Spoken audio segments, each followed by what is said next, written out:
poisonous intro. This makes my nipples hard.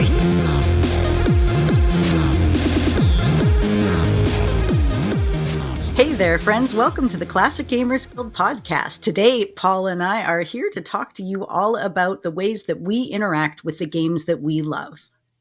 Well, gee golly, we sure are. I don't know how I used to talk to people on this podcast. I've lost Kinda my like identity in all these different intros that we've done, but I'm here. I got a Pringles can for some reason, and we're gonna talk about interfaces. Instead of outer faces. Yes, exactly. And at some point, I'll remember how to podcast as we go. Right. No, it's okay. Why don't you use the Pringles can now just to get it out of your system? Sorry. I scared the cat. You might have scared a listener's cat too if they're not using earbuds. Is there anybody out there in the world that is listening to this podcast without wearing like headphones? Like, is there somebody walking around their house with like their Google Home system blurting us out all over all the rooms? Or like, is it self-contained? Because I'm kind of curious. If you are playing it out loud, are you nervous that we're going to yell an obscenity? Just like, sorry, I'm going to bleep that so it'll be funnier. The word is always funny, but yes, that's a good point. But yeah, we're here to talk about UI. So what I did to prepare for this episode, and Paul's just like, oh God, not so soon. But what I did to prepare for this episode is I grabbed a bunch of big boxes down and I started looking in the most logical place to think about the UI and interactivity. And that was in the game menu booklet, where it tells you how to interact with everything. And I'm realizing that there is a lot of ways, Paul, to interact with the classic games we love and the modern games that are based in a retro style. I mean, there is certainly no one consistent standard, even within, like, say, just Sierra, really, or like LucasArts is probably the most consistent, but it's still sort of changed over time a little bit. Well, Anna, I'm glad that you used my name back there because it's apparently my favorite word, like the rest of society, and it really helped maintain my attention throughout your little... I use whatever I got, man. So what I did to prepare for the episode was just like deer in headlights, completely forget every question I had for myself. Like, what did they use in Blackwell? Don't know. What kind of interface did they use in Kathy Rain? Don't know. And slowly, one by one, sorted out all the answers. Did Space Quest 5 have a taste icon like 4 did? Don't know. But it turns out it did. It did not. That's me. That's the homework me speaking. And so now we're ready. So we have a big old list. It's got too much stuff on it. I might not even look at it because it's too much. I can't manage this conversation and also read this amount of notes at the same time. But let's start somewhere, Anna. Well, let's talk about the earliest way to interact with any game out there, which is by Yelling text parser. Right. Would you freaking work? But no, text, like, and I mean, I'm not necessarily saying text versus text with images. I'm just saying any game where you need to use your keyboard to interact with it. So you're taking words. The developer has kind of been like, these are the words I think they're going to use to do this thing. You have to figure out what words they think you're going to be using to do the thing. And that's the interaction with the game. And I don't even know, like, are you into text parser? Did you even play text games without graphics? Like, what's your view on text parser stuff? Pros, cons? Well, they're the greatest. I love text parsers. So I asked AI. I said I fed it all the different types of interfaces that I could think of that we'll cover here in this episode probably, and then I asked it to tell me what it felt. Logically speaking, because otherwise it'll be all, I'm a robot, I don't feel feelings. And I'm just like, please love me back. But anyway, I asked it what it found to be the most logical and conversely what it found to be the most illogical, just based on pure logic, looking at all these different things. And I'll reveal what it said for the most logical when we get to that.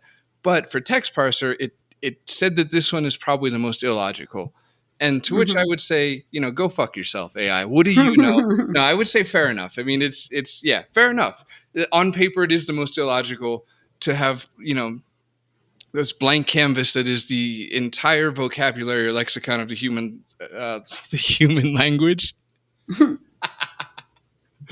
the assumedly English language, just based on most of the adventure games here. And anyway, yeah, it's so as illogical as it could be. I think.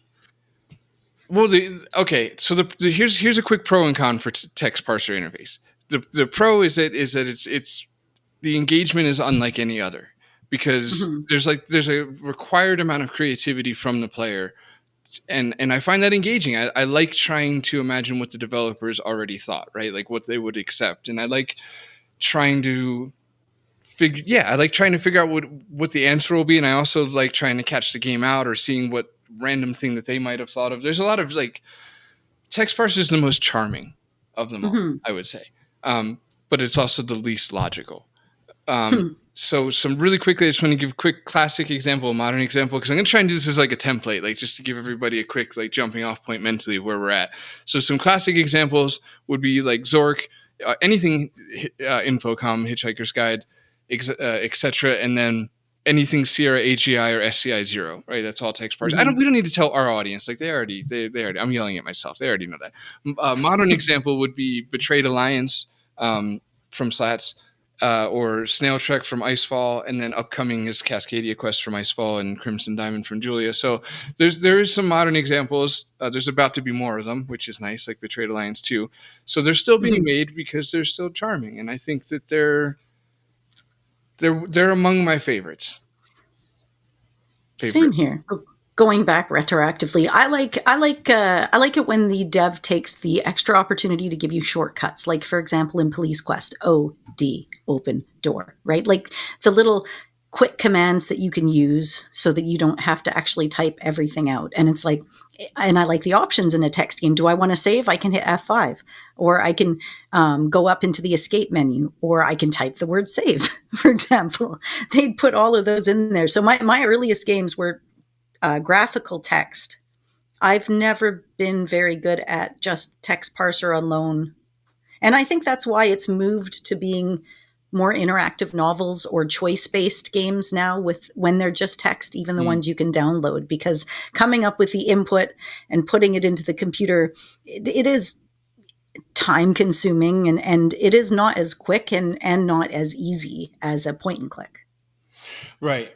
Yeah, that's what I was kind of thinking as you were describing that. There's a unique position that text parsers find themselves in, where they can slip in the odd occasional joke, if you will, or gimmick or gag. Yeah, not gimmick, but gag, without having to fully commit to it. So quick example, I've never articulated this to myself until now, but it would be, if you look at the end of Police Quest 1, since that's fresh on our minds, that you can take all your clothes off in front of everybody in the city when you're accepting the key. Right, and that's a lovely little gag, and it's funny, and it's the perfect example of the charm of parsers, where you can find these little moments, where in your potentially perverted mind thought of something like that, and you could wonder if the developers had too, and just that moment that clicks when they thought of it, when they thought of the same thing you did and acted upon it, and give you a quick little reward for it. It's a lovely dopamine hit.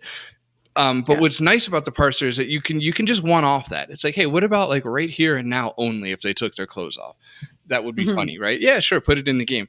Whereas if you want gags like that in a point and click sort of interface, you have to commit to it for the entire game, and that would be. It's so mad that it's insane that there's even one example of that, but there is. Well, there's a few of them.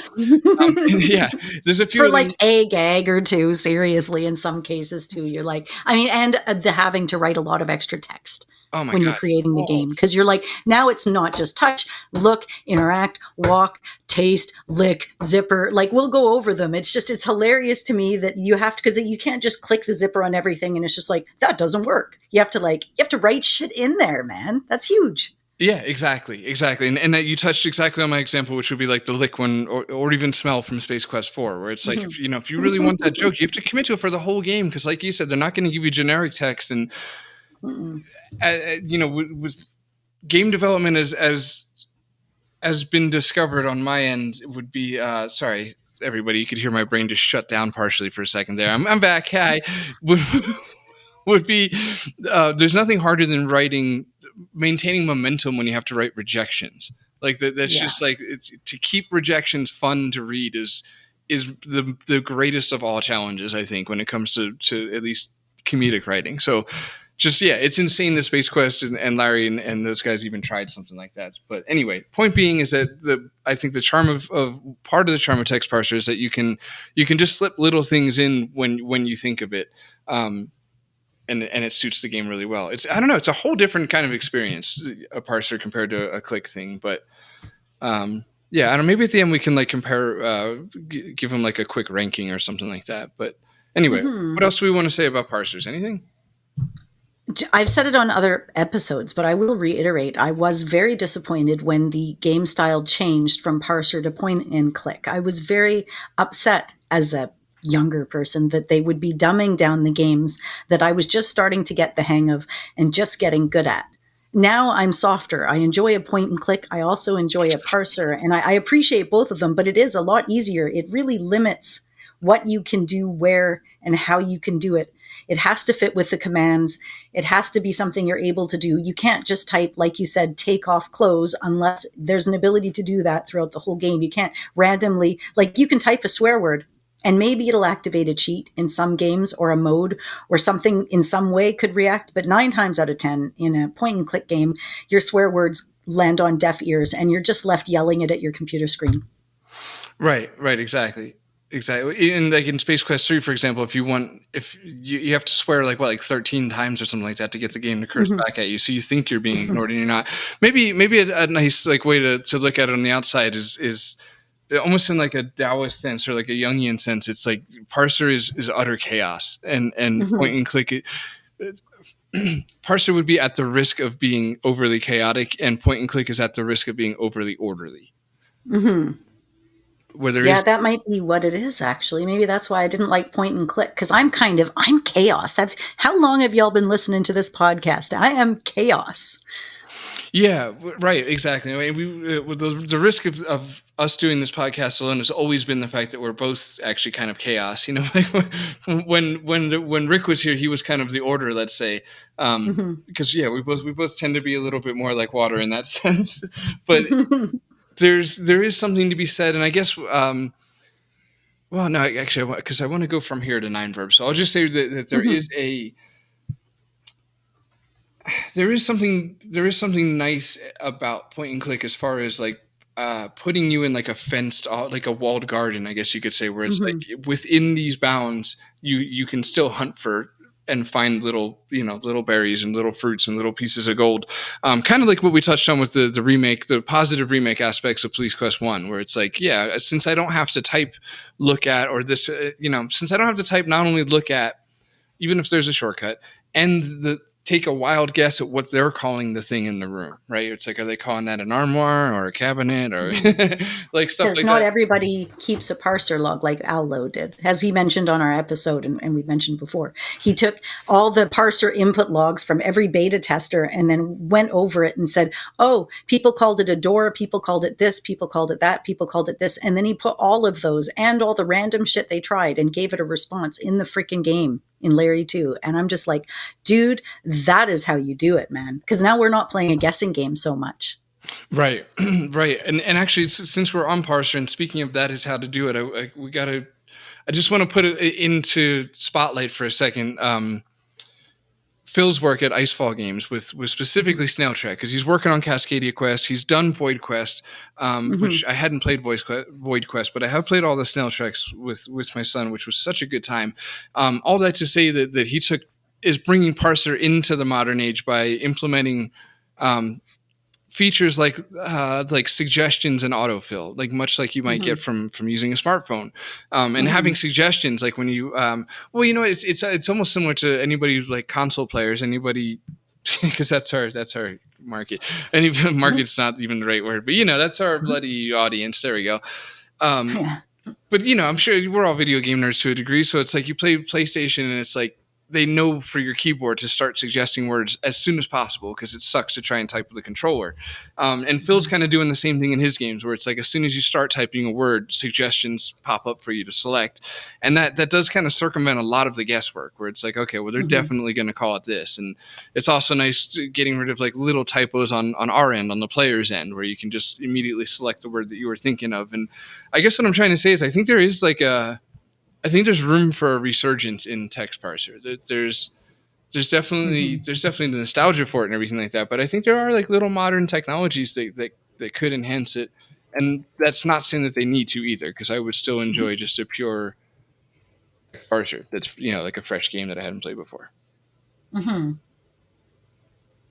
All right, let's move on to the bloody 9-verb, because the 9-verb or just the verb interface, the scum style interface. That's the reason I wanted to move from parser to here is because when Ron Gilbert played King's Quest and just hated Text Parser, that inspired him to go home and come up with the verb interface. And I really like this one too. So it's we'll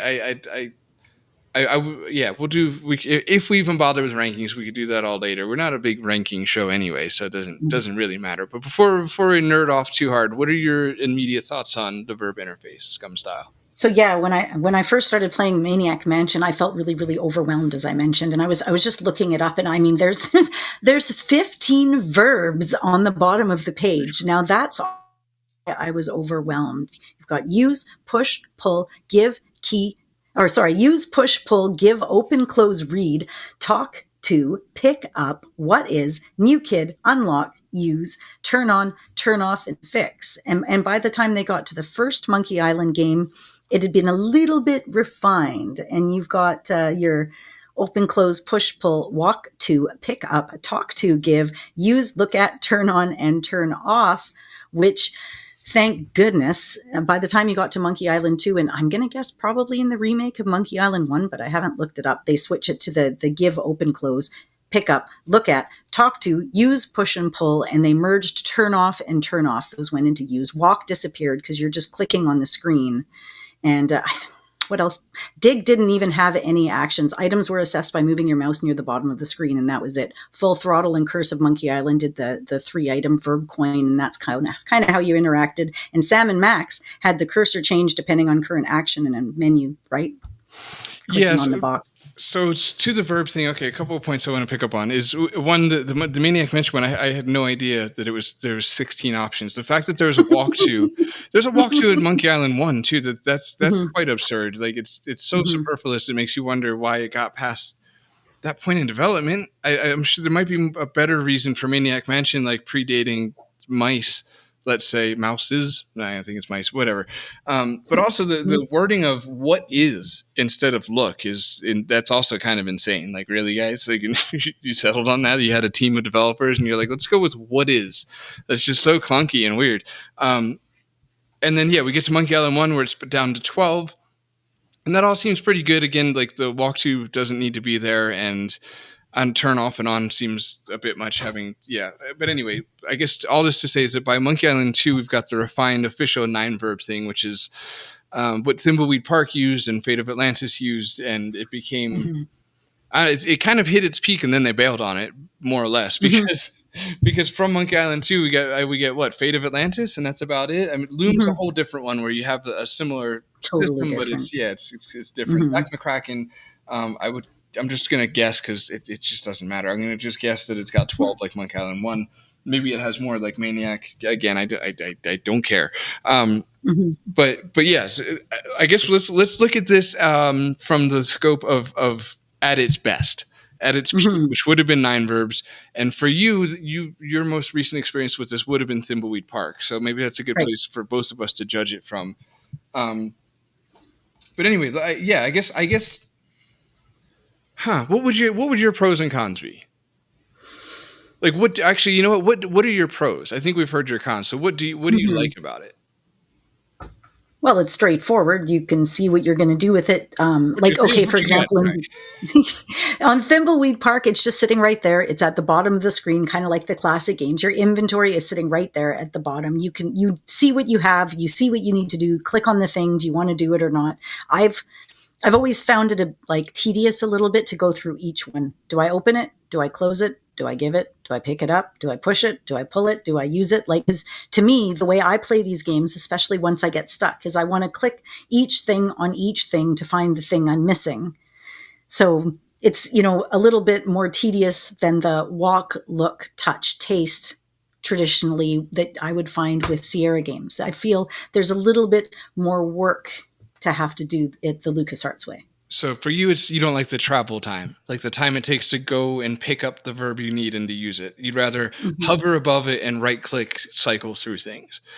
Yes, I'm a right-click cycle througher more than a menu getter. Absolutely, that's exactly what I was getting at. Okay, and especially for the listeners too, because that I know that about you from all the from all the videos and playtests from Phantom Fellows. But it's like, because anybody listening might want to like interject and be like, well, hold on, with the top-down menu in Sierra, you have to go up and get the thing and go back down. But yeah, the difference there is that with the LucasArts, there is no right-click cycling through. There's no way to really cheat that. You have to go down, pick up the verb you want, and bring it back up to the thing. And so that's the bone you're picking with this. Yeah. Oh my God. Yeah, which I didn't actually clearly have defined until you just put it all together for me. Yes, Paul, that is exactly why I'm not as big of a fan, even though it's very straightforward and simple, and there technically is nothing wrong with it. Right. I hate extra steps. Of course, you might have noticed that about me when I'm playing the game. I don't like to have to take extra steps if I don't have to. I think the listeners take notice. That's how you properly mansplain to somebody. Why, thank you. I've been practicing. Oh my God. All right. So I'll come a little bit to its defense and say, Fight. You made a lot of really good points, because I'm wondering how much of it I like from nostalgia. It's not necessarily nostalgia, because I love Thimbleweed Park, as everyone knows, and that uses the same interface. In fact, I'll say that the Dolores mini game that came out afterwards, which was Ron just churning out like another engine, that was more of like a 2-click sort of deal, and I didn't like it. It's just, but we'll get to that later, and as to why I don't like that kind of stuff. But like I don't mind the up and down, but I think you're onto something where there's less exploration because there's something in the way of you exploring. It's honestly, I guess if I was to really analyze it, I'd say that the verb system is quite similar to Parser in that I'm going to be more prone to trying to immediately find what I need to get through, as opposed to just playing.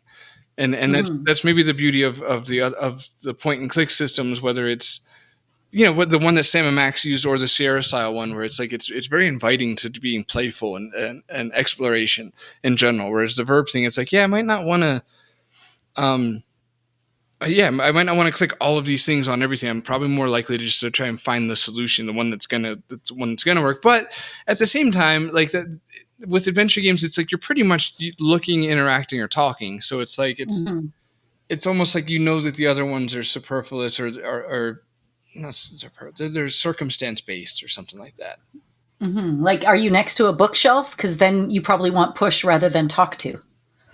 Right. Or I'm thinking too. I have like this vague memory of Monkey Island 1 where I remember there was one of the commands I think you only used it once in the entire game. which I'm not a precise man, so that could be me saying under 5 times. Let's just say, just in case it like upsets somebody. But like, all our LucasArts maybe it was turn on or turn off. But like, I just remember when I finally clicked it while doing a playthrough of it. It's like 7 years ago, so I don't remember. But I just remember being like, oh wow, I haven't used this all game. And then I don't remember using it again after that. And then it made me think of the real estate that had to take up just to be there one single time. So it's definitely not probably the most streamlined way. All right, I'm going to wrap it up by just saying I think that I defend it a lot in part because of the Dolores minigame, where if it's this versus a very simplified 2-click system, I'd rather this, because it does offer an element of exploration and playfulness that you don't get with the really goal-oriented setup that is the 2-click. Phew, that was actually kind of painful to get through. Good. So to talk, I mean, which leads us into the 2-click interface. So I'd like you to hit just a couple of examples. What did we do? We hit that. Least favorite. Okay. We can do that at the end of the episode. Let's go to 2-click. Let's talk about that a little bit, because clearly this is a place where we have some opinions. Right, and this is the direction that adventure games have mostly gone, is into the 2-click territory. I think Beneath the Steel Sky is maybe, I don't know if it's like the pioneer from it, but I'll say, like, for example, in Adventure Game Studio, there's templates. One would be Sierra style, one would be 9-verb style, and the other would be Bass style, Beneath the Steel Sky style, which is in this context the 2-click option. Mm-hmm. So in other words, many of the amazing point and click games from AGS that listeners that you guys have played were done in a Bass template, let's just say, to kind of simplify things. So Beneath the Steel Sky, Broken Sword, Gemini Rue, Blackwell Legacy, just a mix of classic and modern ones that use it. Just to, again, for everybody listening to get into the mindset of exactly what we're talking about here. And it's just a very simplified, left click interaction, right click observation. Yeah, essentially. Usually right click observe, or left, what is it? Yeah, left to do something with it. No, left to look and right to do something with it, I think. Right. Because usually you look or left, first. Left. Yeah. Sorry. Yeah. Look left, right, left, right. What right? Left. Okay. It's got very sticky all of a sudden. Everything around me is always sticky. It's all sticky. So what I'll start off by saying is, like, it's the pros and this is such a revered and appreciated and highly regarded interface that even AI was dickish about it. Where I'm like, hey, give me some pros and cons for all of these interfaces, and it was like, for the 2-click, it said that the pro would be simplifies gameplay, highly accessible. Cons might reduce depth in interactions. Like, even AI didn't want to fully say it's like it might. I don't think it does, but it might. Like, no, fuck you. It totally does. It completely reduces the depth of interactions, and I would even say that it robs you of a great deal of exploration in a genre called adventure. Right, which is funny because, okay, enhanced exploration, if that's the angle that it's trying to go with, you can get like enriching the game's narrative setting and the 2-click allowing for deeper interaction. But to me, that's like an overlay you've put over it to kind of share an idea with people that aren't used to playing adventure games. They're saying, like, maybe reducing complexity. I've heard it said that it means, because you don't have to navigate through multiple menus or icons to perform a single action, the game is now more accessible, especially for beginners. So our point of view on this is very dependent on the amount of experience we have with this style of game. But if I was to say share a game like this with a friend of mine that had never played an adventure game, I'd probably go for 2-click for the sake of giving them the ability to play it at all. Right. Yeah. Well, it's there's so much about what you just said to really, I'm trying to decide where to jump into. Like, one, it's like they're trying to enhance immersion by simplifying the gameplay, and that's right.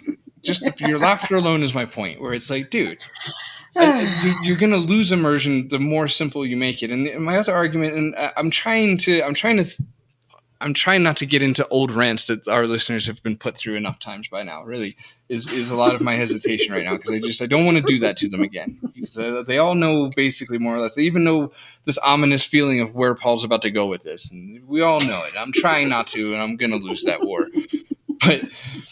But it's like, okay, like you had said, even the AI says here accessibility, and you worded it as it's accessible to beginners or getting people into it. And it's just like, dude, this isn't Red Dead Redemption. Like, this is an adventure game. You look at shit and you touch it and maybe you talk to it.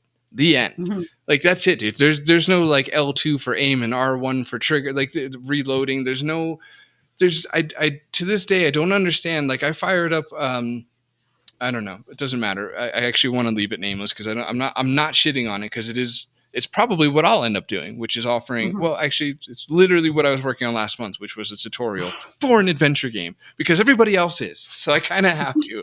But the point is like, this is an adventure game. They're just like, hey, if you need some on-screen help with this, like, everything with adventure games has gotten so, God, I sound so old, and like, back in my day, I like iron was heavier than aluminum, but it's just like, dude, like I think there's like this big fear that people aren't going to be able to get into adventure games because of the controls, and that baffles me. I don't understand that, because at its most complex, there's three or four things that you're doing. So I don't get that, and I don't appreciate, I don't appreciate this simplified gameplay when it's already a simplified genre.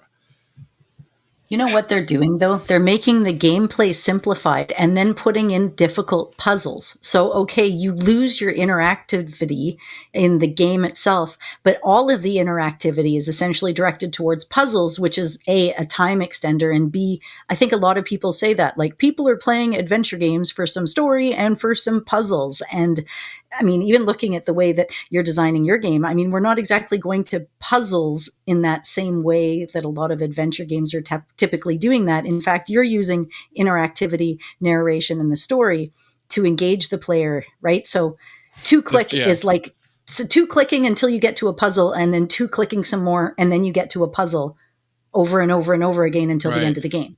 Right. Thank you. Okay. I really appreciate that, because it's great points, and it's also some, like, a fresh angle I can give listeners, which I really wanted, because I didn't want to go through that whole thing again. So yeah, that's a great point, because I don't think adventure gamers like puzzles as much as they're told they do. Right? Like, and mazes. I mean, how many adventure gamers have you met and they're like, fuck yeah, mazes are the best. I wish games had more mazes. Right, exactly. And it's like, there is something that's a bit there's something almost self-beneficial to being like, yes, I like puzzles. I'm a person of brains. I'm an intellectual. I enjoy solving the odd puzzle because I can, and I have the mental fortitude to get through it. But the reality is like, I think for a lot of us with adventure games, and for I'm not going to say the Sierra thing, because it's not Sierra players. It's all adventure gamers. Like, growing up, one of the best parts of adventure games was exploring the environment and being rewarded for doing so. So you bring up a lovely and much just, you articulated it so much better than I'm attempting to right now. But your point being, that I stand by, is that it's not so much puzzles and story. I think it's story and exploration. And with the simplified two-click interface, you lose a ton of exploration. And now I'm not advocating to, like, the developers should kill themselves by using like a sniff icon like Space Quest 4. but that is at least back in the direction of, like, or even the 9 Verb or previous one, where there's several different things you could try for everything, and you can just explore. See what the developer thought of, see what the character that you're invested in has to say about doing certain things. Whereas we're heading into that spoon-fed territory of, like, don't worry, we'll tell you when it's important. Like, look, if we wrote lines for it, then you'll be able to click on it. If not, don't worry about it. And a lot of the modern interfaces, like with the two-click and the BAS interfaces, you click on something that's clickable, first of all, which is annoying to me. I'd like everything to be a hotspot, but okay, if that's too much, I can understand that to a degree. You click on it, and then it's like, okay, now that you've clicked on it, you can either look at it or you can interact with it, left or right click. If it's something that you can take, then there'll be a third option for you to click that you can take it. And it's like, it's just, I get that it saves a lot of development time, especially for indie developers. I get that, but I don't think that's really part of the conversations when it comes to making the best game that we can all make. And so when it comes down to that, yeah, I think you hit the nail on the head, that puzzles aren't as fun as the adventure gamers are told that they are. Like, a lot of us nowadays, it's like, I feel like it's this dirty secret in a sense, and I'm like on the verge of exposing it, and everyone's like, shh, don't say it, dude. But I feel like tons of adventure gamers use walkthroughs. And they just want to experience the fucking story. They don't want to spend 6 days on a puzzle anymore, because we all have a Steam library with 1,000 games in it. We all have access to the walkthrough. That's half the problem. Is like this like, like the apple that Eve ate is sitting right there. We can all just bite into it and get past this horrible puzzle, or not horrible, but difficult puzzle. And yeah, I think you articulated it perfectly, where it's like, instead of puzzle and end story, maybe it should be exploration and story. And the puzzles need to be engaging. I'm not saying skip puzzles. That is a huge Mm-hmm. part of adventure games, and I do appreciate puzzles. And that, yes, they do have to be in that pocket of not Mm-hmm. insanely easy, but not insanely hard, and blah blah blah. But yeah, the main point is that the emphasis at some point shifted away from exploration and into simplicity. And again, if you were to try and sell that to me based on like with a platform of like, hey, we're gonna try and simplify how you interact with a massive on-world multiplayer Red Dead sort of game, it's like, okay, actually, yeah, that game's really confusing. Maybe you could dumb it down for me. But we're talking about Mm-hmm. adventure games, yo. You touch shit, you look at shit, and you talk to shit, and that's it. We don't need it to be that much more simple. And yeah, there is bad game design, but that doesn't. I don't feel like we should redesign how the player interacts because a few devs made, can't say that word, not, Specific choices. yeah, there you go, thank you, super PC, I appreciate that. So yeah, okay, all right, I think we're surviving this rant. It sounded kind of, it's kind of a fresh take on it. The other thing, the other aspect too of this is that it really benefits, not only it benefits two things that I should contend with, to be fair. One of them is mobile gaming. If you're going to port it to Mm-hmm. mobile, it's a huge benefit to be able to have it for mobile. Mm-hmm. Fair enough. I mean, again, I don't. We've had this talk with a couple of our guests recently too, where it's like, I don't know a lot of people that play adventure games on a phone anyway. I really Yeah. don't. Like, maybe on a Square, sorry, maybe on a tablet. It's more fun to set up an adventure game to run on a tablet, Paul, I think, Right. for a lot of us, than it is to Yes. actually play it. Like, look, my tablet can play these games. This is awesome. Look, this one and this one and this one. And then you look at it and you play it for a few minutes. You're like, okay, I feel satisfied. I have accomplished something. Put away the tablet, play a game on a computer. Exactly. Yeah. Exactly. Yeah. I think I said that in unison with at least a couple dozen listeners. So there's that, and then the other angle is streamers and Mm-hmm. playthroughs and YouTubers and stuff like that, where it's like they want this kind of thing. They want quick exit hotspots. Any things to make and the danger there is that they're a loud voice in the Mm-hmm. community for how things should be, because they're the YouTubers that we all listen to. They're the loudest ones on the highest pedestal. And Mm-hmm. so I think it's wise to just be a little bit careful as far as motivations are concerned. And it's not to say Yeah. that like there's these like evil YouTubers out there with malevolent intentions or anything like that. So No, they're not out there being like, my what. Okay, it's not that they're evil, but they really are. They're catering to a demographic. It's like, I want this to be fast. I want this to be engaging. I want this to have progression, and I want it to be interesting. I can't think about it because I'm also interacting with my audience. I can't problem solve the same way. So I just need to be able to guide myself through this enough that I'm exciting enough to eventually monetize so that I can make money. And okay, take this in a sideways view. Imagine you start a business and it's a rather profitable business, and you have two choices.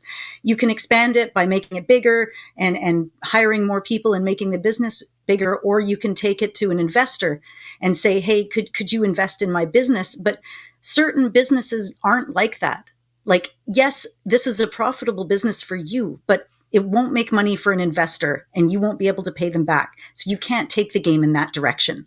Like, so a YouTuber can't take an adventure game to an investor because it's just, he's going to be like, this is bullshit. You're going to get stuck. You're going to be stuck figuring out a puzzle for 4 hours while people are watching you. Nobody's going to watch this. This isn't something I can invest in. But then you're going to come in with some fast, quick hotspots are there, 2-click interface. Everything's, you can progress right through it. The puzzles, the people in the audience can help you. It moves fast. And the investor's like, this is where you can take it to the next level.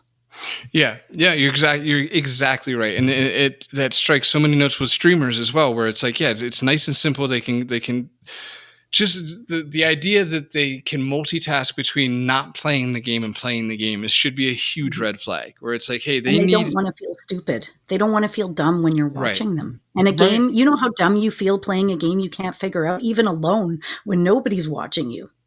Right, exactly. I mean, the feeling dumb is what gives you that payoff, that dopamine hit of like, I finally got it. Like it's, but yeah, like you said, when they simplify the everything down to where they can multitask, it's basically it's steering adventure games in the direction of what streamers and YouTubers want is a bad move, because their intentions are different. They need to get through things quicker. Like the last thing that people want to see on a stream, or that they at least want to stream, is somebody just like having a saunter through a game. Like, I'm just gonna walk around this room, click on all the things, laugh, quietly to myself. Like, none of that really helps them, but I think it's more what players want. Like, okay, Mhm. what you want when you're watching a stream might not be what you want when you're playing a game. I don't know.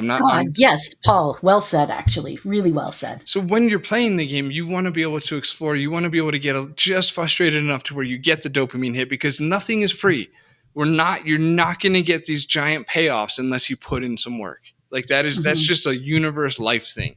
It's not an adventure game thing. That's an everything thing, where it's like there is a cost for everything. And if you don't pay for something, you're not going to get the dopamine hit. And if you're finding more and more like adventure games lackluster, or you're getting less and less payoffs, it's because there's less and less to do. It's like you walk back to the streaming thing. It's like a streamer walks on a screen. They want to know, what can I click on? All right, I'm in a new room. What can I click on? What's a hotspot? That's a hotspot. Great. Which one of these things on the shelf is the thing that I need? Because we got to keep moving. I've got to stream. Hey, thanks for the sub, blah, blah, blah. Okay, now next. And it's just like this different world of playing. It's a presentation. It's not an immersive experience. And that's I guess my biggest issue with that kind of stuff is seeing the adventure games kind of lose a lot of the magic of what they were and what they could still be at the sake of ease and simplicity. And then it makes me feel like everyone's lying to themselves, because this isn't a difficult genre to play. There's not a lot of controls. There's just, I'm not going to say it. I'm going to say it for like a fifth time. You look, you interact, you talk. That's about it. Sometimes you use a thing on a thing, bonus. But it's like, that's it, dude. That is it. Like, can we stop pretending like this is like some complex interface of just an endless amount of possibilities as you wind down a narrative road? It's like, it's just, you just walk around a room and human. You poke shit, you look at shit, you talk to a person. That's it. Like, we don't need to pretend like it's complicated. So that's why we simplified it. And anyway, I'm getting ranty and off and away from the point, but yeah. It's all right. I'm going to sidestep from the point. I got to get this out. As we were talking about interface, I clued in that there's another way to interact with games in this specific way. When you're looking at a room as a character, the game can either say, like, look light, right? The game can say, the light has an orange-yellow glow. The light is very satisfying, whatever it is, right? Or the game can be like, have the character interact with the light. Wow, that light really has an orange glow. Right. So narration versus versus whose point of view. Are you looking at a room as in like overhead, this is a table? Or are you looking at the room like, oh, a table. Nah, I don't feel like doing anything at the table right now. So is the room talking to you, or is the character talking to you about the room? And I think that's another part of how far into a game I can get absorbed. Because if it's like generic room, then I'm talking to the room and the room is showing me what's in the room. But I want to hear about the room from the character's point of view. What do you think of this room, buddy? Right. That is interesting. That's something that I know divides people quite a bit, where they can be quite passionately against narration, I guess it would be from my recollection. Yeah, that is quite interesting, because it does change. It changes the kind of the entire dynamic of the game in a sense, because the narrator. Well, I'm thinking specifically of like Space Quest, where it gives you a whole. Gary Owens became a character in that game in a sense, right? The narrator becomes a character in the game. That's another way too, right? Because now it's not the room talking and it's not your main character talking. It's a third person talking like God up in the sky somewhere that can kind of see all, hear all, see all, and be all, which is it's like a third voice. That's really cool. I didn't even think of that. Right. Yeah. See, and I don't know if it's just because of how much I like Gary Owens that I really liked it. Maybe it's another thing. I like narrators, man. I love narrators. I wonder if it lends itself better to comedy than other genres. I'm failing to think. Well, okay, Gabriel Knight. Documentaries about nature. Yeah, anything with that, bro. But Gabriel Knight had a narrator, and yes, she was like painfully slow, and that's I think a lot of people's issue with that narration was more the pacing of it than the fact that there was a narrator. That's Quest interesting. was kind of like that. The King's Quest narrator voice was like a storyteller. It was somebody that opened a book and was reading you a story. Alexander wasn't sure if he was able to pick that up. Right. Right. Yeah. There's something like, not in the same way as Gary Owens. It was different, a little different. Right. It was more. I don't know, it was more comforting, I think. Yeah, Mm-hmm. when it was done from like the fairy tale perspective, there was something. Mm-hmm. Like the person reading the book has now stopped to describe something to you. They're going to go back to reading the book now Right. to you It was or almost like, something. wow, I'm glad somebody knows what they're doing. Mm-hmm. Like in the middle of King's Quest, it's like, okay, well, this guy knows what's going on. That's comforting. And speaking of King's Quest, I mean, let's talk about that. We haven't even touched upon our alma mater, our Sierra style point and click interface. Right. Right. So Sierra style point and click interface, that would be where you could right click cycle for anybody. I mean, everybody again listening knows exactly what we're talking about. It's any Sierra VGA game. There's not a lot of modern examples of it, believe it or not. Probably on the believe side for people listening, but gray matter, and cognition. So the Mm-hmm. Pinkerton Road stuff, like Jane Jensen stuff, was doing it. But yeah, it's not survived. It's not survived the course of time so well. Um, Mm-hmm. then again, I guess in hindsight, nothing has except for the two Yeah. click. I mean, everything basically is two click nowadays. So besides some more like one off or unique interfaces that we'll get to, um, but yeah, this basically went the way of nine verb. I guess it's fair enough to say. Because there are, I think other modern examples would be infamous quests, right? Like Mm-hmm. heroine's quest and things like that. I'm yeah. So Mm-hmm. okay. Anyways, yeah. So this one, why don't you start on it? How do you feel about it? I mean, rhetorically, but Well, I mentioned when it first existed, I hated it. When Leisure Suit Larry 5 came out, I was, it was holding my hand and I was so mad at it.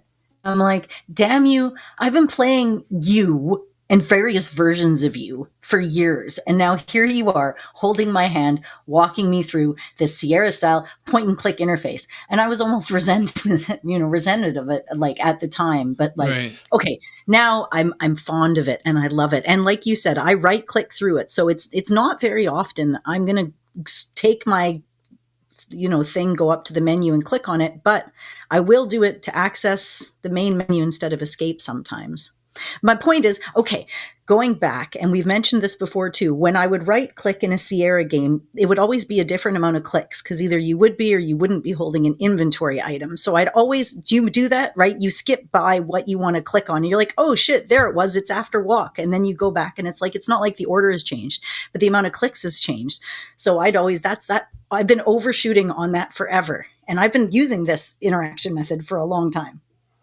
right, yeah, exactly. It's always it's always fun to watch anybody like doing playthroughs on YouTube or anything like doing the cycle with the mouse because you see them go past the thing and then line themselves up for it the next time.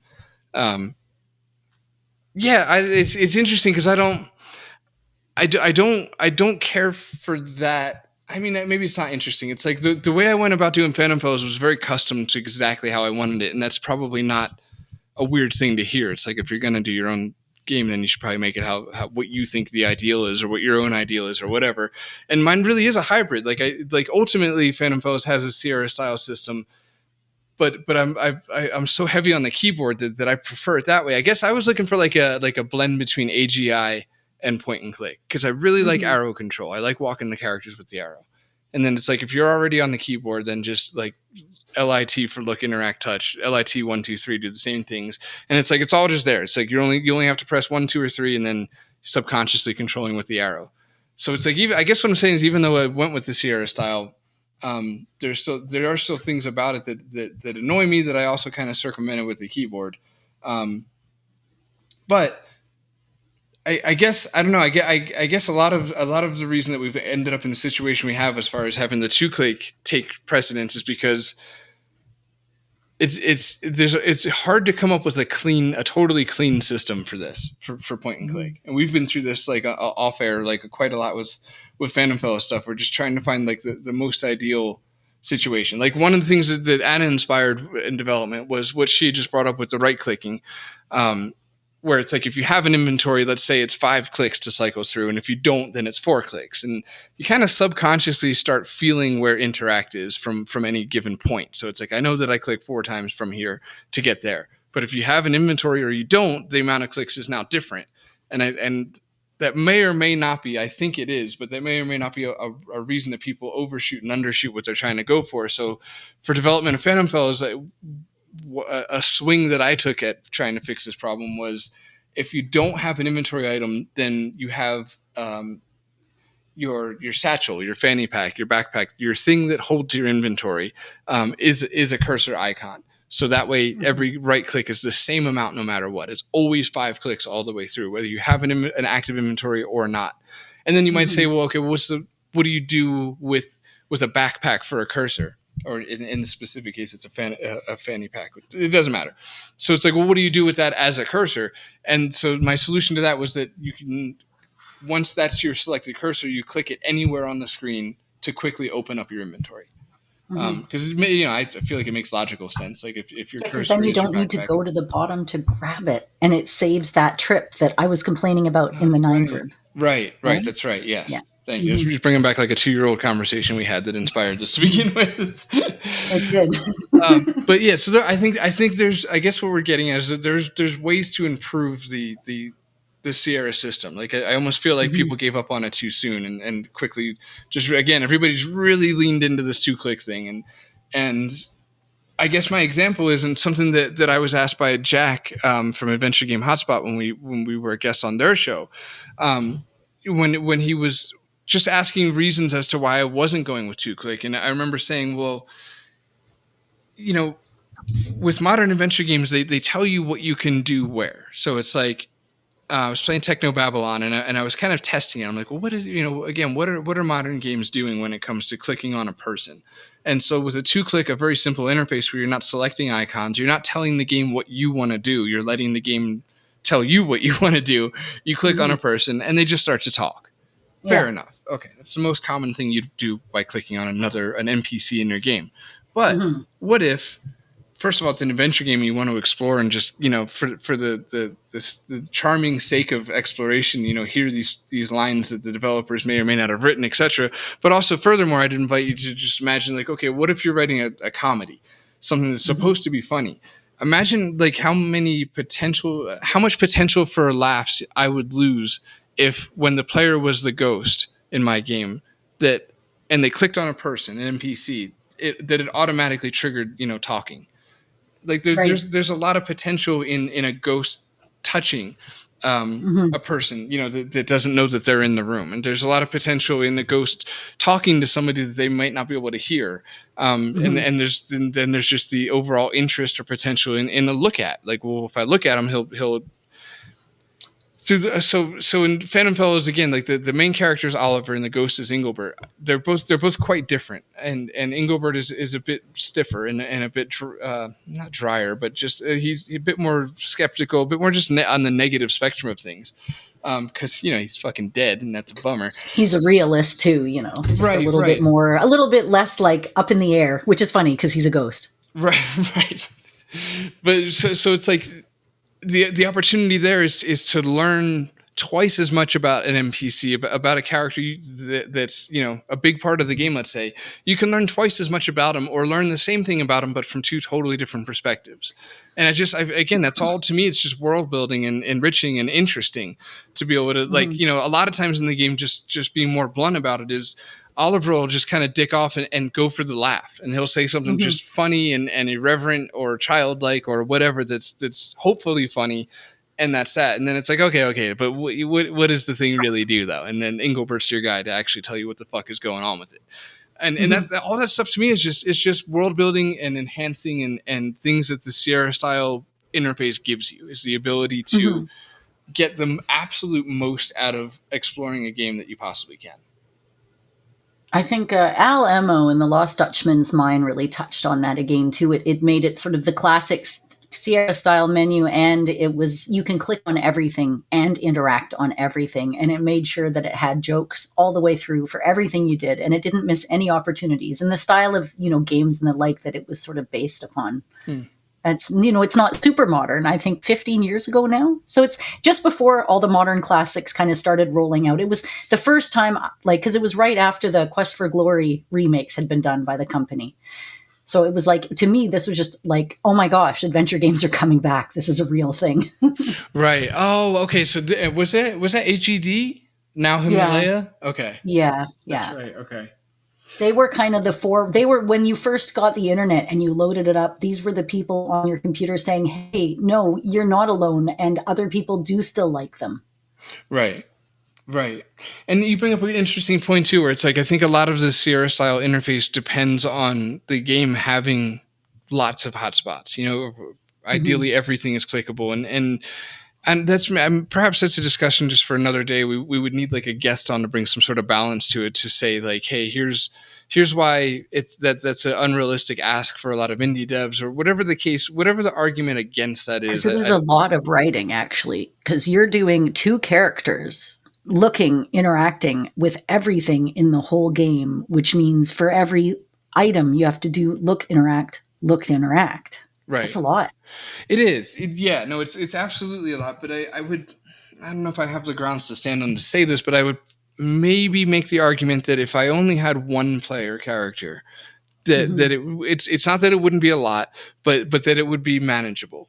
I'm not saying Mm-hmm. that what I'm doing is unmanageable, because it just barely is, but it's a lot. Like I wouldn't impose what I'm doing on anybody else. Where it's like, dude, But the way they bounce back and forth from each other, the two characters, your ability, because, okay, imagine in the game that you, as the ghost, you look at something, you'll say something about it, your partner says something about it, you say something about it, a little joke happens, and it's like a tiny little Abbott and Costello comedy sketch that just happened. So not only have you learned a little bit about the item, you've been made to laugh, and oh my God, it's so worth it. And then in some cases, you have the other person's response playing off of it. So now you've got this like deep layered thing for looking at a freaking counter, dude. Like, what? right, right. No, thank you. That's very nice of you to say, first of all. And then to your point too, it's like, yeah, you can do all kinds of little callbacks, and really create. Hopefully creating like almost like that on a much lesser scale, obviously, than The Simpsons, but that same sort of vibe where by the end of it, it's like you've got like this tiny little world, and there's been enough Mm-hmm. setups to and payoffs to where you have like these callbacks that you're like, I remember that from day two. Like that's ultimately that's Mm-hmm. kind of the goal.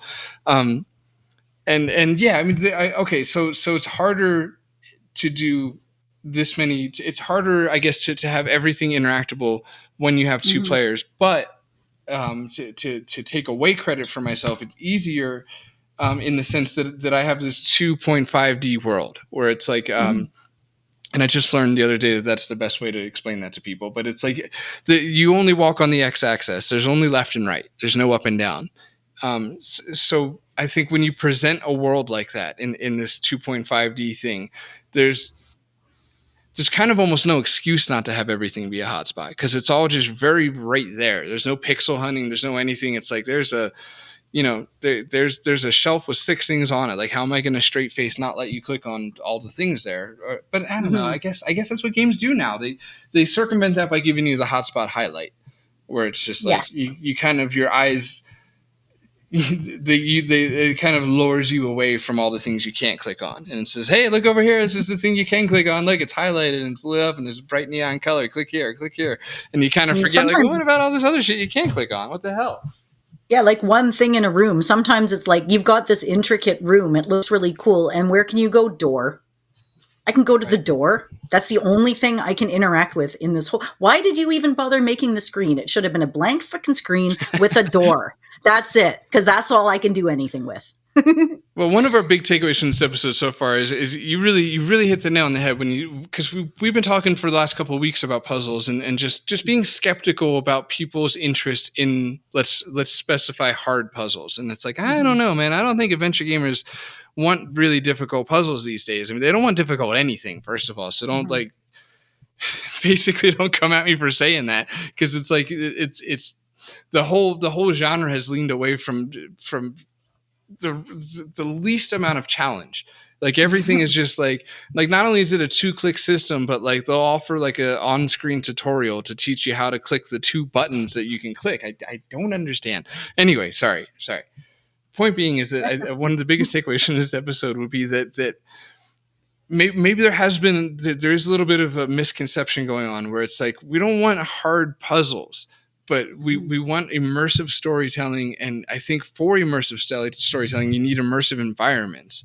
And so maybe if we gave the player a little bit more freedom to explore, you could take up slack in the puzzle area. You don't have to stress yourself out with just insane just puzzle dependency charts that take up a poster sized board. Like maybe we don't need that anymore.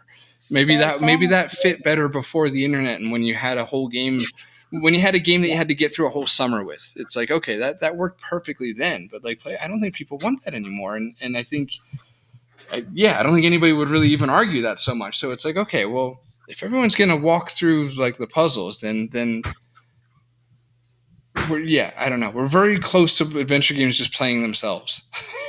And it's just, because I was just saying Sanitarium, right? What do most people say about that game? That game was amazing up until you got to say the Aztec area or the alien computer stuff. And then the puzzles got so ridiculously complicated. You couldn't even use a walkthrough. You're literally having to follow a video frame by frame to finish the puzzle. That's what I hear people say. Right. I don't hear people saying, oh my gosh, the last level in Sanitarium was so hard, the Aztec stuff, because it took me months to figure out the puzzle. They're not saying that.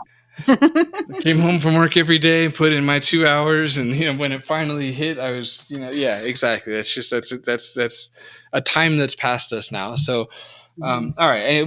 I'm sorry. I steered us back into shitting on 2-clicks, and it's not even fair in the sense that there's a lot of awesome 2-click games. There is. Our listeners know how much we enjoyed, let's say, Techno Babylon or Kathy Rayner. A lot of the games that use more simplistic interfaces. It can be done well. I guess if anything, if I was better at manipulating an audience, I would have framed this as not being more hard on 2-click, but being less hard on Sierra style or 9 verbs, and not being so, I don't know, quick to dismiss things that aren't, just get me through this fucking game. I hate it and I don't want to be playing it. Well, what about, Verb Coin, because that's not quite like any of the others. It's actually, in some ways, it's kind of close to how Gemini Rue was, but with a coin interface. You click on your item, your little menu's going to pop up, and then you can choose what you're going to do in the game through that little menu.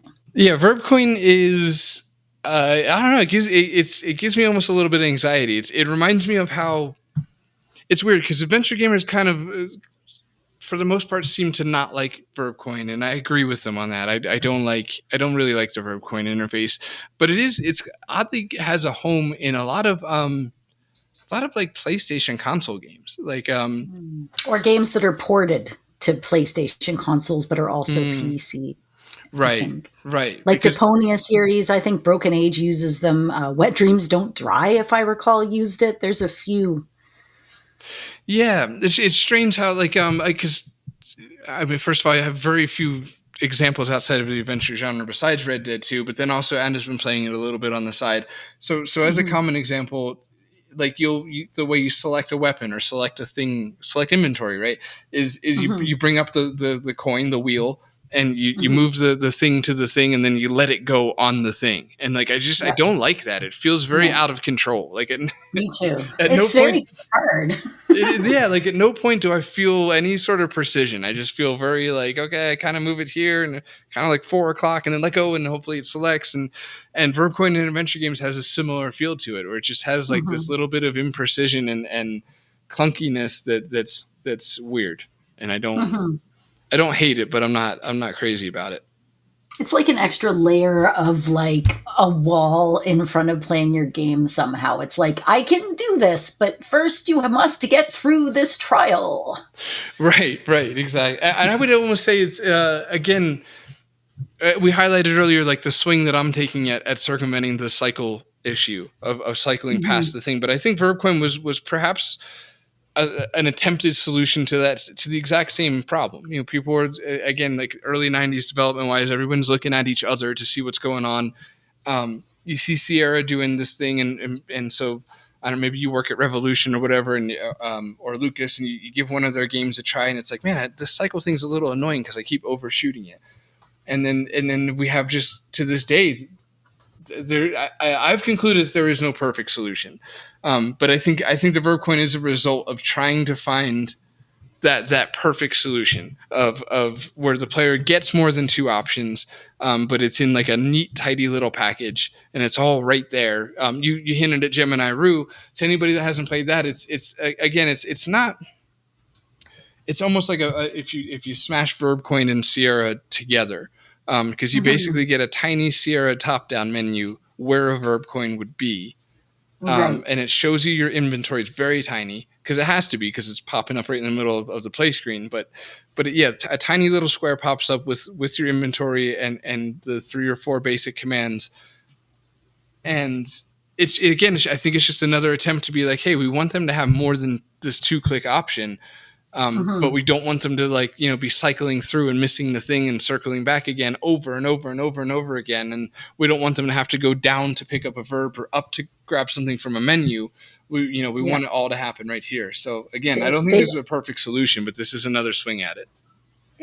I think like in intention, it's meant to be time saving, because it's like, you don't need to go figuring stuff out all over the place to take it where you want to take it. You just want to click on the thing and we'll show you all the options you can do with the thing. So like in theory, that's a great idea. Right, because it does circumvent the traveling, like you didn't like with the 9 verb, like having to go down and pick up, the verb that you want and then go up the screen and use it. And that might sound ridiculous, but it's something you're doing thousands of times in a playthrough. So it is a big deal after a while. It is a thing after a while.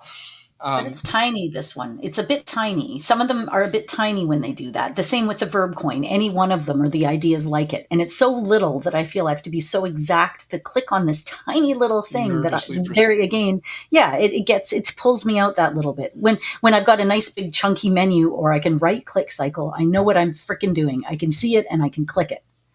Right. And this is where, for me, this, I think I know exactly what I like the best, and that's keyboard. I guess what I'm trying to think of what I'm trying to get across here, and that's, I'm surprised I don't see more keyboard integration in adventure games, because here is my chance right here, Paul. Here is my chance right here, Paul. There is the perfect example of keyboard integration in an adventure game right here in front of me.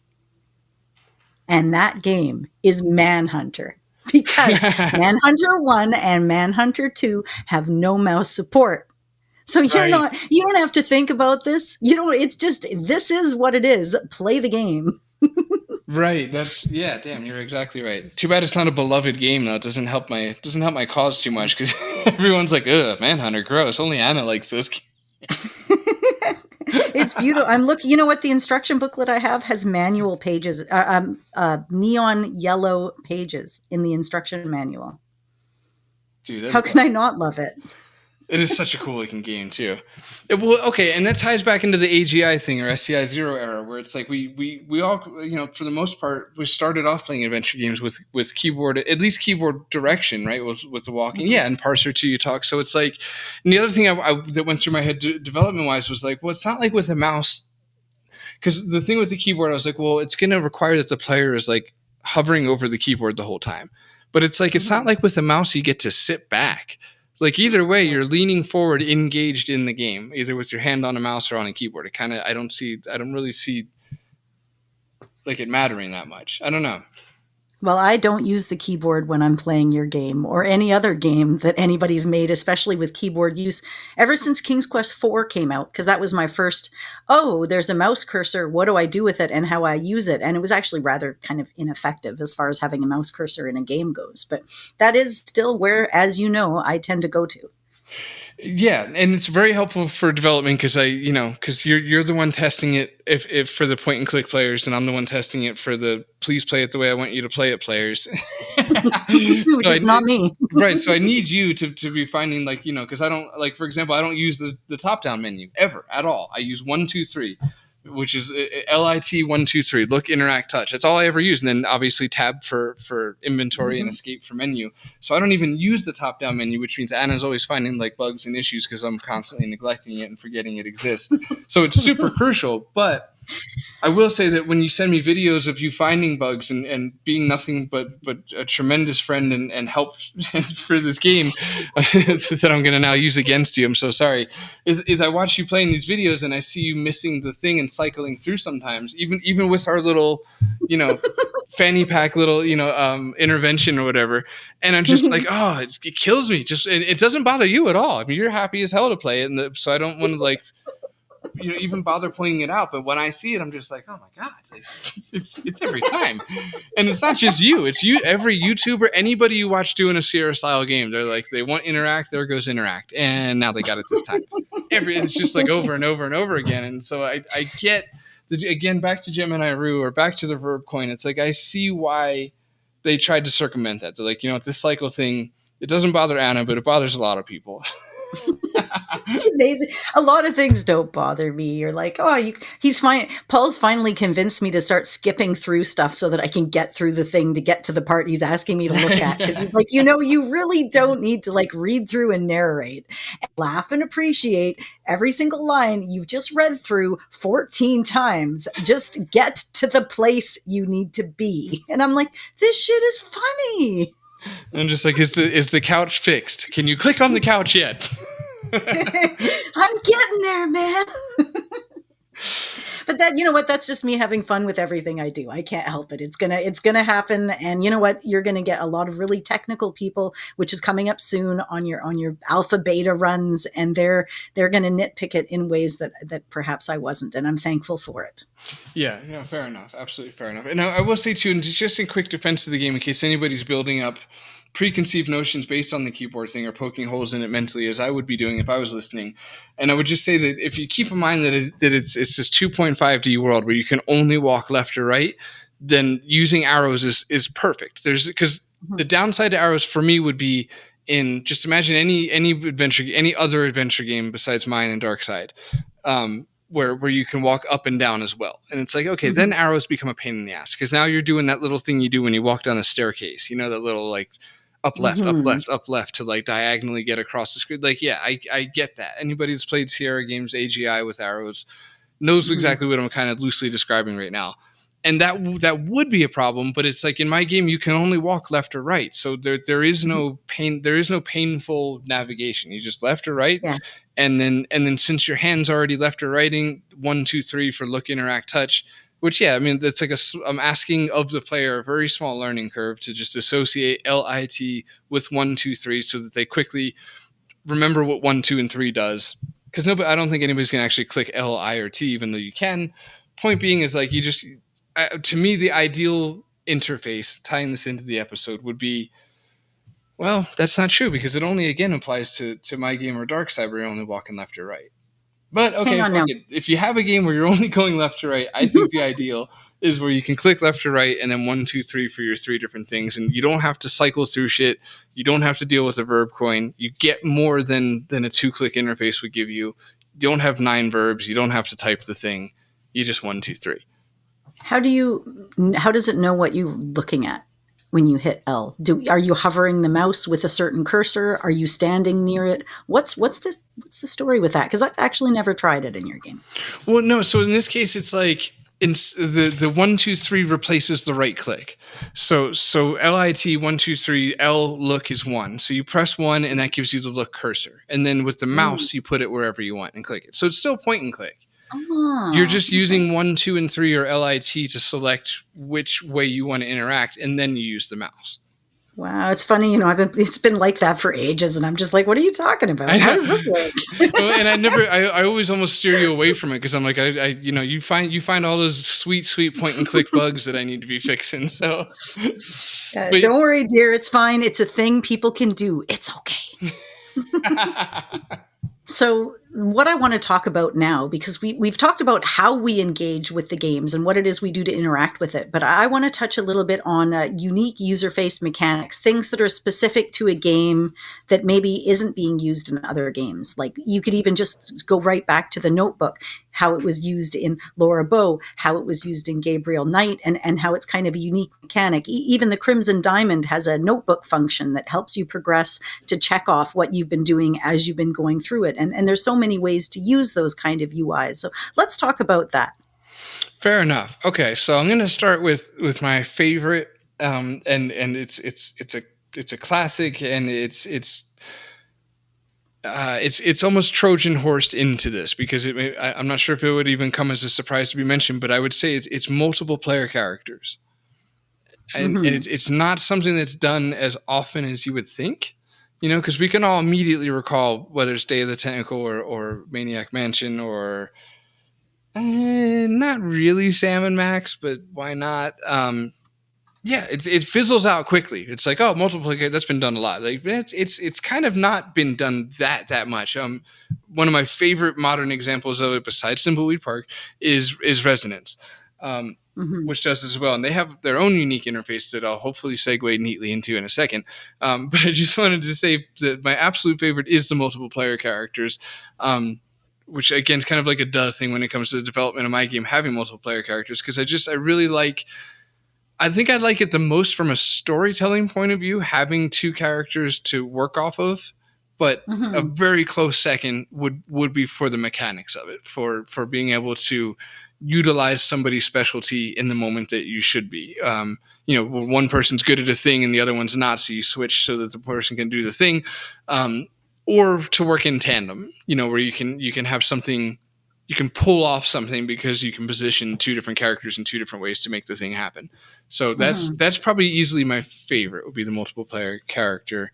What about you? What's your favorite one? One of the games I really liked the user interface on was Techno Babylon, because it was kind of fun. You could take, like, for example, the robot maid and make her evil or make her good, and you have all these different settings, and then you talk to her and be like, oh, is this the setting you need to progress the storyline? And being able to mess with those kind of functions, that was fun, and it stuck with me. So I really liked that. Yeah, me too. It was as I said in the episode that we did about it. It was like the peak usage of a game and world's environment as a mechanic, where they took everything about like cyberpunk future and employed it in a game mechanic and GUI that just fit like a glove. It was super natural. It felt like something, for lack of eloquence, that a future cop would do in that sort of setting. And it was just fun. It rewarded exploration, where you could try different personalities on different circuits and, get a different AI made, I guess you would say, before getting the right one, or you could get the right one and load a game back. And as I did, like, I remember getting it correct and then loading a save game just to get it wrong, just to see what kind of personalities you could have. So it rewarded exploration. It felt cyberpunk. It felt investigatory. It was, that was possibly my favorite mechanic in like a modern adventure game. That was just orchestrated perfectly. Well said. Another one to build off of that, to keep momentum going, would be the memory bank in Resonance. It was basically, you could store and manage not just memories. That almost sells it short. But you had a long-term memory bank and a short-term memory bank. And what it did really well was, there's certain times it gave you. I know. I'm sorry, everyone. It gave you agency over your specific gameplay, because it made you feel like you didn't need the developers to have accounted for stuff to step in and be like, hey, what's all this about? Like, the game would just let you take most things and drag it into the memory, and then drag it out of the memory and drop it onto somebody, let's say, or something. Right. I fear that I'm going to reduce it down to sounding like combining inventory, but it's not really like that. It's more like seeing something in your gameplay and grabbing it to talk about later. It gives you a way to be like, here's how you talk about this thing that you saw back there. You put it in your memory and then use that on, a guy you'll see later, or whatever the case is. Which is better implemented than they tried to do in Les Manley's In Search for the King, because you had to grab somebody's dream that they were talking about out of the thought bubble and take it and put it in your inventory as a puzzle. That's interesting. I'd be curious if ever one day we talk to Vince 12, who developed Resonance. I would love to know if he played Les Manley, because it does seem like a much more complex, much more polished, and much more widely applicable, but yet based on premise of what you're talking about. That was a weird sentence, but the words are all there. Okay. Because in modern games, they do this cool stuff. Like, I haven't played it, but I've heard a lot about Disco Elysium, and it's got like this, I don't know, cabinet of the mind, or like a mind map. And it's like, it's a skill tree, but it it's your mental facilities. Like it's who you are, and it's your personality traits, like intellect, psyche, physique, and one other one. I can't remember what it is, but you're essentially using this as your place to do what you need to do and to see where you're at, which is, it's kind of neat way to put things together. Because there's a few games we've talked about where you're in 4 primary categories too, right? Like, was it Techno? No, it wasn't Techno Babylon. It was another one of those kinds of ones, right? Where you had to make decisions, and I can't even remember which one it is. But in the end, it was like a steampunk thing. It ends up determining what kind of a personality you are. It gives you a test almost. Anyways, stuff like that's kind of neat. Right, I'm trying so bad to help you. My brain's just going, duh.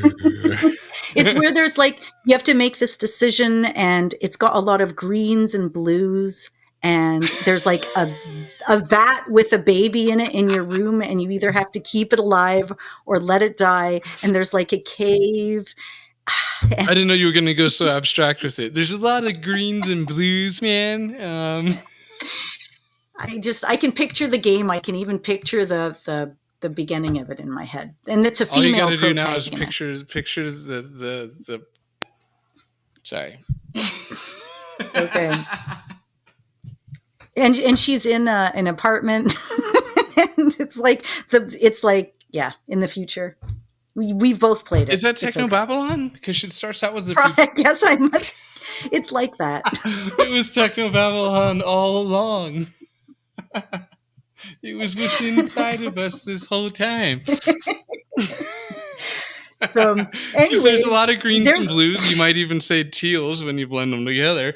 And then she's, because you know the game's font. And then she's in a futuristic apartment in the beginning. Look, there's a lot of ins, a lot of outs. The point is, we really like Techno Babylon. It's a great game, and yeah. So definitely, those are some good examples. Well, you knocked that. Do you have another one? Thoroughly outside of the park. I don't know how to follow it. Okay, Whispers of a Machine from. That's the game, maybe. I think that's the game I'm talking about.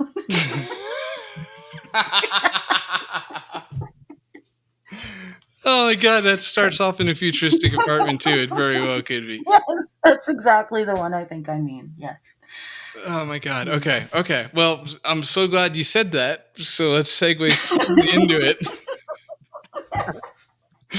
Whispers of a Machine. From Clifftop Games, Joel, who made Kathy Rain, also made Whispers of a Machine, and it's an awesome game. It's a really fun time, and they have a very cool mechanic in that, which is basically AR, like an augmented reality sort of situation. Yes, and it's very cool. It's like I remember when I played it, I was like, dude, I wouldn't have been surprised if I saw 20 more adventure games come out using that. Like, it seemed like something that could easily take off and just be like a widely accepted and implemented mechanic in an adventure game. Of course, there's a lot of issues with that as far as like it would have to take place in the future to validate the technology and stuff like that. But at the same time, there's like AR apps for like your phone and shit. You could put like a dinosaur on your table or whatever. Point being is I don't know how much into the future you'd really have to go since we're kind of there. But anyway, it's really, really fun. And now it's making me think how Why Jedi has a lot of really, really innovative things under one umbrella because, okay, sorry. We're mixing up our games here because I was just jumping back to Resonance for no other reason than I looked up on my screen and saw Resonance, which was Why Jedi.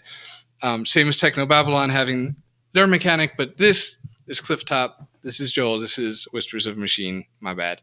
Published by Raw Fury. Anyway, point being is that it was super unique, and yeah, I don't know how much I could bang on about it more without just starting to talk about Whispers of a Machine. So do you wanna say stuff about it? You played that game, didn't you? Yeah. Oh right, yes, I did, sorry. Funny enough. I don't have anything more to say about it. I already said it in my description. I just wanted to say on UI that my favorite unique add-on in a game is the zipper icon in Leisure Suit Larry because it can be used to pee, in a toilet or other locations. It can be used for Larry to show his junk to somebody, and it can even be used to light a match, which, as I was telling Paul before the episode, and now I feel all of you need to know this, I used to light a match. It has to be the hard one or the light. Anyways, point is, I would light it on my zipper, and I never realized how I knew how to do that. But now going back, obviously, Leisure Suit Larry told me to do that, and that's what I did. I love how you're like, look, I could feel the foundation of this episode falling apart. So before it does, I just have to talk about this goddamn zipper. Well, it's the thing I wrote right before the pictures. Yeah, it's the one that and the lick smell thing from Space Quest. Yeah, it's like which keeps me engaged. I love it. Those are two examples of just we're so lucky that happened. That's insane that they went through the difficult. All right, we kind of touched on that. All right, anyway, all right. So you got your noses, you got your zippers, you got your augmented reality, you got multiplayer characters. We covered all that shit. We got notebooks from Laura Bow. Real-time decision making, that's one the Telltale does with Wolf Among Us and Walking Dead. Timed. Don't they like say you have to make this decision like now? Yeah, right now. They build stakes with that, right? Where it's like the other everything. Yeah, they create some sort of stakes by making it feel timed. I don't know. I was good on those games. This is too little interactivity for me. There wasn't enough. I really want to be able to get out and walk around the room. That's really crucial for me. Me too. I'm like, come on, let me out of the constraints of this game, you dev. Can I go in the background? And then it just makes me want to break a game. I'm like, that's where I'm at now. I'm like, can I like clip through a wall or something? Is there something I can do somewhere? That's all. Just to feel something, anything. And to wrap up that point, I just want to say that's been the goal. And that's why, Paul, we've been talking about this so much and why we've talked about it enough to warrant it even having its own episode, because that's what you're trying to do. You're not trying to let your nostalgia for adventure game UI influence the game design so much so that you alienate the modern players. So it's like you're trying to find the best of all the worlds, right? And like you said, this is what the designers have been trying to do since the beginning of adventure games. And there's no single one where you and I are both like, well, maybe Space Quest 4, but mostly there's no single one where just like, that's it. That is it. That is what it's going to be. That is what it needs to be. And it's going to be forevermore. And other adventure games like it so much, they're going to use it. So it's like, it's finding that point in the middle that is not overly complicated, and that it's not overly simplified, and where you have some agency over the game that you're playing. All right, that's going to do it for this show today. This is just Paul. Our outro was a little sloppy. Played it too fast and loose, so I gotta just jumping in here real quick to do the usual thing. Sorry, let me raise the energy so you want to stick around to actually hear it. I don't know why I went with clown energy, but regardless. Okay, thank you guys so much for listening. I annoyed myself that episode, so if you're annoyed with me, I get it. You know, I trust me. I gotta live with me. All right, it's painful. But I hope you had fun listening. Wishlist our adventure game, The Phantom Fellows. It's on Steam. You can go to thephantomfellows.com, but also. Oh, here we go. We are at 97 wish lists on GOG. So there's a link in the description below. If you haven't yet, I would love so much and appreciate you so much if you could jump on GOG and vote for the Phantom Fellows. Again, the description's below. Click on the link, then click several more times until it's voted for. Hoping to get past 100 wish lists because we're almost done here. So the game. I mean, I'm almost done here with the thing I'm saying too. Don't worry, but also the game's almost done. So I really want to get us as many wish lists as I possibly can to try to get GOG to sell the game. That'd be awesome. But otherwise, check out our friends in the Adventure Game Hotspot Network. You got your Space Quest historian. You got your Adventure Game Geek. You got your conversations with Curtis. You got the Adventure Game Hotspot themselves, and you got One Short Eye, whose amazing video on Longbow, Conquest of the Longbow, as you may recall from our episode with him, is about to be out any second now. So keep a close eye on that. It is absolutely amazing. We were treated to an early screening of it because Anna and I did some voiceover work for it. I played the role of Will. That's right. I even had a rider where I insisted on clean Fiji water. No, I played Will, and Anna played Marion. So like the main bloody squeeze, and it was a really good time. You could also find like Space Quest historian and Game Geek and lots of people from the community putting in their voice work, and it's a good time. It's a lot of fun. So keep an eye out for that. Otherwise, you can say hi to us on Twitter. Anna is at the CGG podcast. Sometimes I am too. We're both at Phantom Fellows. We're a page and a group over on Facebook, Classic Gamers Guild. Join the group in the conversation. It's corny, but that's what it says here. Send us an email. We love emails. Mail at classicgamersguild.com. Become a Patreon, and a special thanks to our extra special thanks tier, which I've been meaning to rename for 2 years now, to something that's just easier to say. But a huge thank you. See, again, it's like a trip up on it. A huge extra special thanks to Brian Manow, to Michael Consul, and to a brand new extra special thanks tier. I really got to change that name to Tim Ellis. Tim, thank you so much for your generosity, especially this time of year. As your bloody champion. Speaking of this time of year, so hold on. Okay, let me focus. Thank you very much to Brian Michael and to Tim Ellis. We really appreciate you guys, and thank you to all of our Patreons, because we couldn't do this without you, or we could, but it would cost us money, and then we'd probably lose motivation. So in a weird roundabout way, we couldn't do this without you. We thank you guys very much. If you want to become a Patreon, we don't have very like cash grabby tiers. We just have two. It's either $1 or $10. Any support is appreciated. And also I want to say happy belated Hanukkah to my fellow Hebes out there, L'chaim, and also my kid just looked at me like I sneezed. That was funny. On the old Gesundheit joke. And also to Merry Christmas to everybody else. Personally, I was born on Christmas Eve. So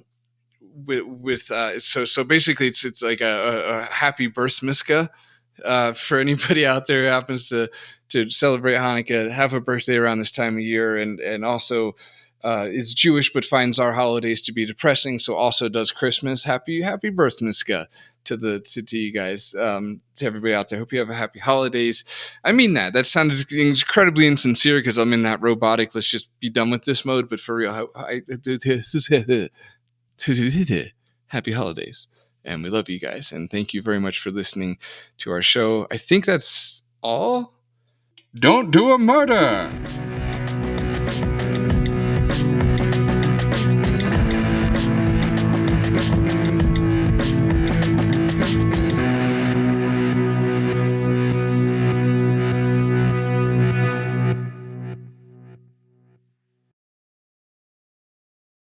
We have a lot of ducks. Do you have ducks around, like ponds?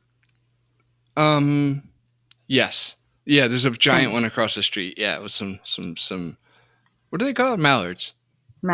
Yeah, we got a giant one across the street too, behind the old apartment building, and another one up at the university, and another one up by the old path. So, but enough about ducks. I just don't give a duck. This week on the CGG podcast.